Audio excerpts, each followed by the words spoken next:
भावना के भूखे भोलेनाथ। किसी गांव में एक पति पत्नी रहते थे।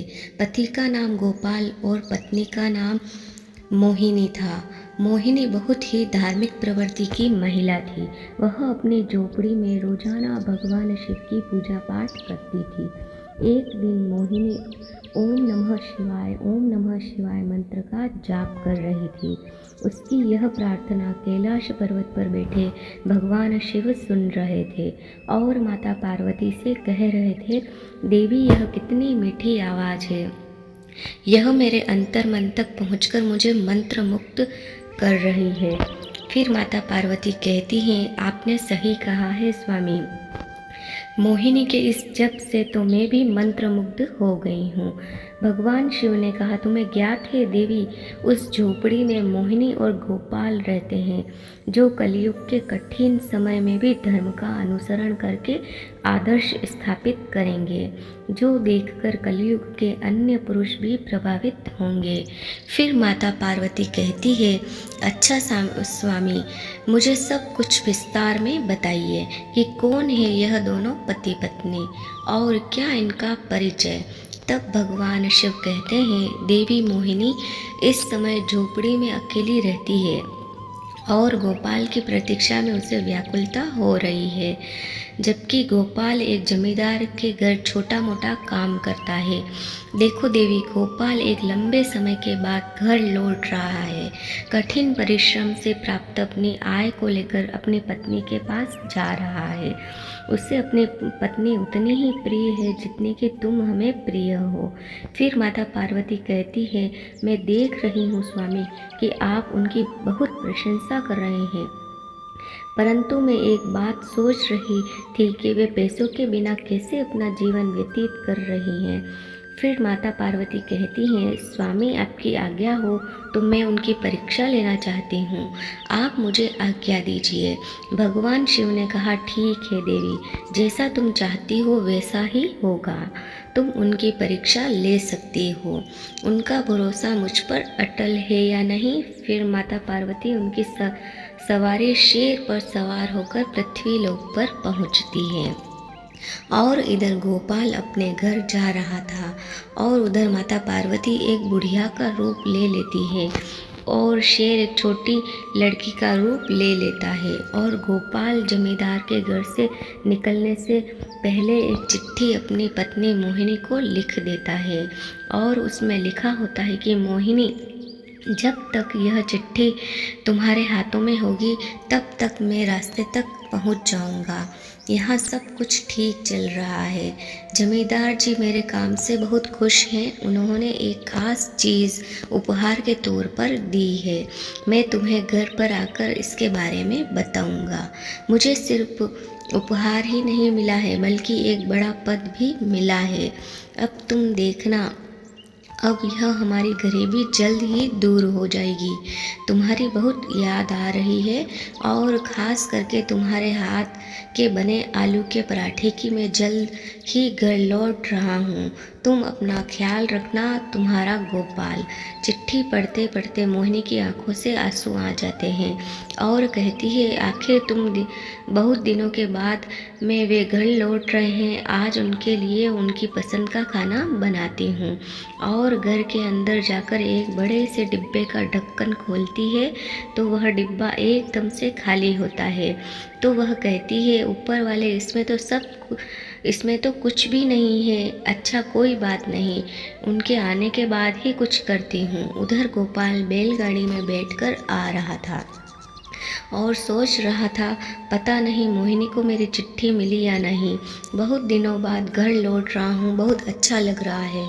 जमींदार जी ने मुझे सोने का सिक्का दिया है, उसे देखकर मोहिनी क्या कहेगी, क्या पता। आज से हमारी गरीबी खत्म हो जाएगी। फिर गोपाल बैलगाड़ी वाले को कहता है, अरे ताऊ जल्दी कीजिए, मुझे घर जल्द से जल्द पहुंचना है। फिर बैलगाड़ी वाले ने कहा, हाँ बेटा, चल ही तो रहा हूँ। जैसे ही गोपाल की बैलगाड़ी गांव के नज़दीक पहुंचने वाली होती है, तो रास्ते में माता पार्वती और उनकी सवारी शेर जो भेष बदले हुए थे उनको मिल जाते हैं।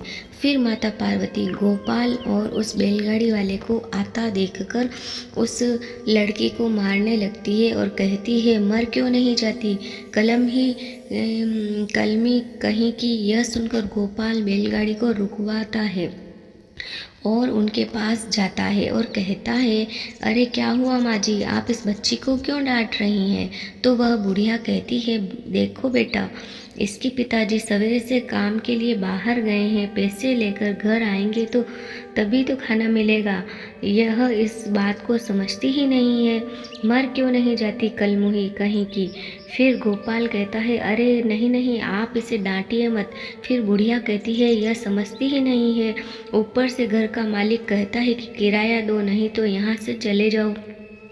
मैं क्या करूं बेटा, बताओ, इस लड़की को लेकर तो मुझे भीख मांगनी पड़ेगी। फिर गोपाल मन में सोचता है कि यह तो बहुत ही तकलीफ में है, मेरे पास तो जमींदार जी का दिया हुआ सोने का सिक्का है और कुछ अब नहीं, अब मैं क्या करूँगा, सोने का सिक्का मैं इन्हें ही दे देता हूँ। फिर गोपाल कहता है, माँ जी आपका नाम क्या है। फिर वह बुढ़िया कहती है, मेरा नाम गौरी है। गोपाल फिर से पूछता है, आपके पति कौन है और वे कहाँ पर काम करते हैं। फिर वह बुढ़िया कहती है, मेरे पति का नाम भोला है और वे काम करने के लिए बहुत दूर गए हुए हैं।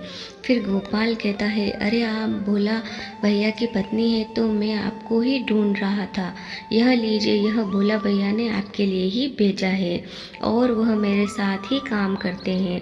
मैं आपको यह सोने का सिक्का देने आ रहा था, अच्छा हुआ आप यहीं पर मिल गई।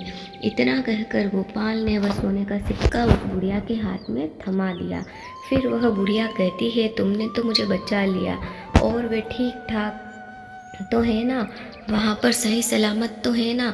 फिर गोपाल कहता है, हाँ भाभी जी, वह बहुत अच्छे हैं, तो अब मैं चलूँ। फिर बुढ़िया कहती है, मेरा आशीर्वाद तुम्हारे साथ है।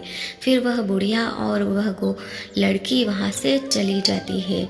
उनके जाने के बाद गोपाल सोचता है कि मैंने तो मेरा सारा धन इन्हें दे दिया, अब मैं मोहिनी को क्या कहूँगा, इस धन से मेरे घर की हालत थोड़ी सुधर जाती। यह आपकी कैसी लीला है भगवान। फिर माता पार्वती कैलाश पर्वत पर पहुँच जाती है तो भगवान शिव कहते हैं, देवी तुम्हारे बिना मुझे यह कैलाश पर्वत सुना सुना लगता है। फिर माता पार्वती अपने आसन पर विराजमान हो जाती हैं। फिर भगवान शिव माता पार्वती से पूछते हैं, कहीं देवी जो कुछ मैंने कहा था क्या वह सत्य साबित हुआ कि नहीं, मैं तुम्हारी प्रतिक्रिया जानना चाहता हूँ। फिर माता पार्वती कहती है, स्वामी आपने सही कहा था, गोपाल निर्भीक भी है और बहुत दयालु भी। देखिए उसे जो पुरस्कार मिला था उसने वह भी मुझे दे दिया, सारे पैसे दान कर दिए, यही तो मेरी प्राप्ति है। उसने एक बार के लिए भी संकोच नहीं किया। वे लोग कितने गरीब हैं, इस सोने के सिक्के से उनकी गरीबी दूर हो सकती थी, फिर भी नहीं सोचा। भगवान शिव कहते हैं, तुम सत्य कहती हो देवी, अभी भी उस दंपत्ति के मन में दुख और व्यथा अवश्य है। माता पार्वती पूछती है, स्वामी आप ऐसा क्यों कर रहे हैं, अभी भी उनके मन में दुख है, वो तो परीक्षा में उत्तीर्ण हुआ है, फिर ऐसा क्यों है। भगवान शिव कहते हैं, जानती हो देवी, उन दोनों का मन स्वर्ण का है, उनको जीत ना पाएंगे, उनकी मनुष्यता उतनी ही निखर कर सामने आएगी और पवित्र हो जाएंगे यह दोनों दंपत्ति, किंतु इस बार उनकी परीक्षा में स्वयं लूँगा। यदि वे मेरे द्वारा ली हुई परीक्षा में उत्तीर्ण हो जाते हैं तो इस असत्य के संसार में सदा के लिए सत्यता की स्थापना हो जाएगी। उधर गोपाल को घर पहुंचने में थोड़ी देर हो जाती है तो उसकी पत्नी अपने घर में बने मंदिर में हाथ जोड़कर प्रार्थना करती है, हे भोलेनाथ, मेरे पति बस अच्छी तरह से घर लौट आए, मैं इतना ही चाहती हूँ, उनका ख्याल रखना। तभी घर के बाहर से आवाज़ आती है, मोहिनी मोहिनी दरवाज़ा खोलो, मैं आ गया हूँ।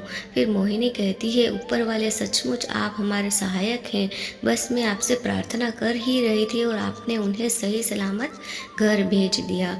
वहीं पर फिर वह दरवाज़ा खोलती है और कहती है, आ गए आप, अंदर आइए। फिर गोपाल घर के अंदर आता है और कहता है, क्या हुआ, तुम तो बहुत दुबली हो गई हो। फिर मोहिनी कहती है, आपने चिट्ठी में लिखा था ना कि आपकी तरक्की हुई है और जमींदार जी ने आपको उपहार भी दिया है। अब आप मुझे बहुत सारा खाना खिलाएंगे और फिर से मैं मोटी हो जाऊंगी। यह कहकर वह हंसने लगती है। फिर मोहिनी कहती है, क्या हुआ, आप चुपचाप और उदास क्यों हैं। गोपाल कहता है, अब मैं तुम्हें क्या बताऊं, मैं सब कुछ लेकर घर आ रहा था, लेकिन गांव के बाहर एक बुढ़िया और एक छोटी सी लड़की मिल गई। उनकी हालत हमारे से कई गुना ज़्यादा खराब थी, इसीलिए वह उपहार और सारे पैसे मैंने उनको दे दिए। मोहिनी ने कहा, इसमें उदास होने की क्या बात है। गोपाल ने कहा, मैं इतना गरीब हूँ कि मैं तुम्हें 2 वक्त का खाना भी नहीं खिला सकता। मोहिनी कहती है, मैं यहाँ पर बहुत अच्छे से रह रही हूँ और वैसे भी अच्छे खाने पीने से ज़्यादा कीमती है आपका मन, आपका बहुत दयालु होना। सच कह रही हूँ, मुझे इसके अलावा और कुछ नहीं चाहिए। गोपाल कहता है, मैं तो घर खाली हाथ आया हूँ। मोहिनी ने कहा, आप जो दान करके आए हैं उसके लिए आप दुखी मत होइए। सच कह रही हूँ, आप पर मुझे गर्व है, आपने बहुत अच्छा काम किया है। गोपाल कहता है, लेकिन अब मैं क्या करूँ, घर का खर्च कैसे चलाऊँ। तो गायत्री ने कहा, आप एक काम कीजिए, सामने वाली ज़मीन खाली पड़ी है, वहाँ पर खेती कर लीजिए। गोपाल कहता है, तुम ठीक कह रही हो मोहिनी, अब मैं खेती बाड़ी करूँगा। अगर हमारा मन साफ है तो ऊपर वाला हमारी ज़रूर सुनेगा। मोहिनी कहती है, चलो आज खाने का बंदोबस्त हो जाएगा, मैं पड़ोसन से लेकर आई हूँ, आप बिल्कुल चिंता मत कीजिए। फिर अगले दिन गोपाल सामने वाली ज़मीन को फावड़े से खोदने लगता है और उस ज़मीन को खोदकर खेती योग्य बना देता है और उसमें गेहूँ की खेती करता है और गेहूँ की फसल अच्छे से उग जाती है और बड़ी भी हो जाती है। बस अब उसमें धान आने वाली होती है।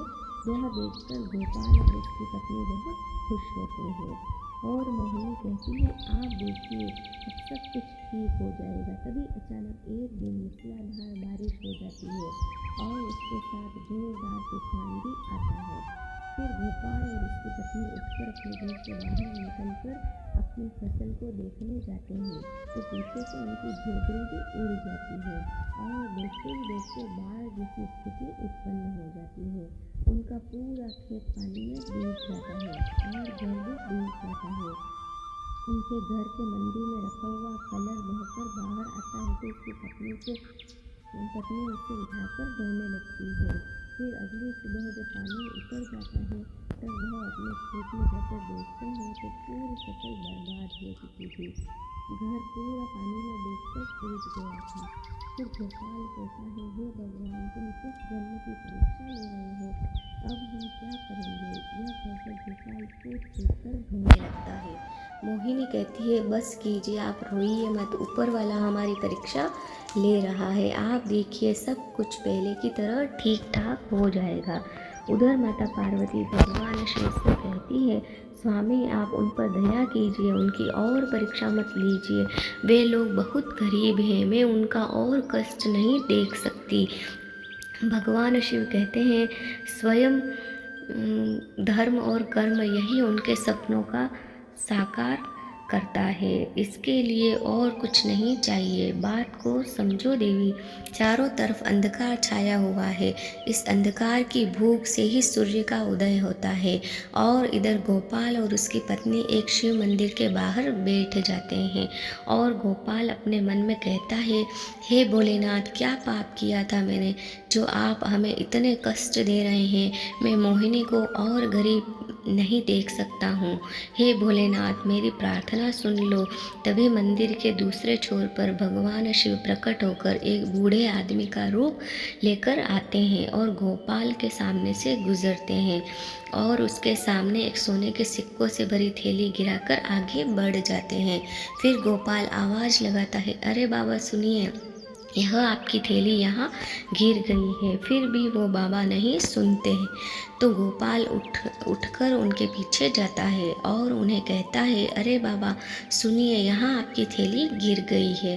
फिर वह बूढ़े बाबा कहते हैं, बहुत उपकार किया है भाई तुमने, मेरे जीवन भर की कमाई इस थैली में रखी हुई थी, इससे लौटा कर तुमने मुझ पर बहुत बड़ा एहसान किया है, वरना ऐसे में कौन लौटाता है।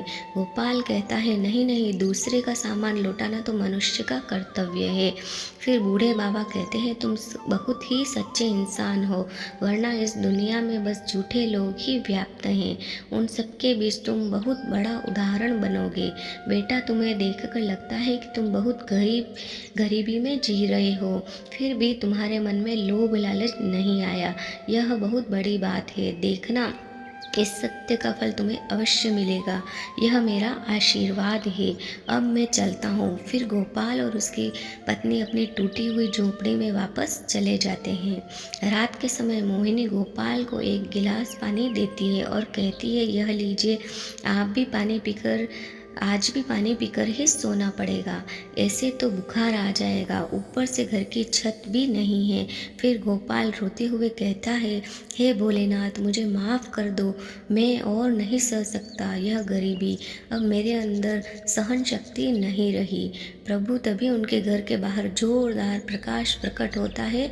गोपाल और उसकी पत्नी घर के बाहर जाते हैं तो वे देखते हैं कि वही बुढ़िया और बच्ची और वही बूढ़े बाबा तीनों एक साथ दिखाई देते हैं और थोड़ी ही देर में वे तीनों भगवान शिव, माता पार्वती और शेर के रूप में परिवर्तित हो जाते हैं।